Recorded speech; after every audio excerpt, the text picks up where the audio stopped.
When it comes to lighting an interview, there are infinite possibilities. You can be as creative or as traditional as you want. But for this tutorial, we'll focus on the one thing they all have in common, the key light. What is it and where does it go? The key light is your primary light source for an interview. It's the brightest light in the room. It's focused on your subject, and it's typically just off to the side of your camera. It can be a light that you set in position, it can be a window, or it can be the sun itself. Whatever is throwing the most illumination on your subject, that is your key light. Where you position your key light has everything to do with the mood that you're trying to create for your interview.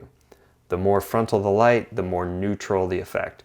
This approach is used most frequently in interview setups.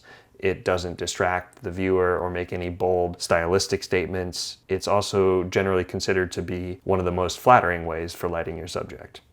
For situations where you want to evoke more drama or intrigue, you can position the key light at more extreme angles. The effect is to create a dramatic shadow, a mysterious environment, or just generally have a more stylistic composition.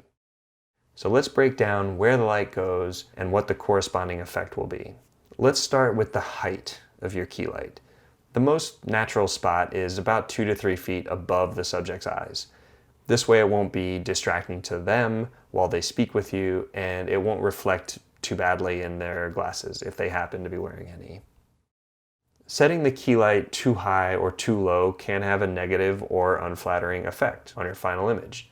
If the key light is too low, for example, that's called uplighting, and it's a look commonly used in horror movies because of the way it distorts the face and it creates very unnatural shadows. Think about it. We as humans are used to light coming from above us, from the sun or from ceiling lights. So for a light source to come from below, it's very unsettling and unnatural. You don't want your subject to look like they're in a horror movie, right?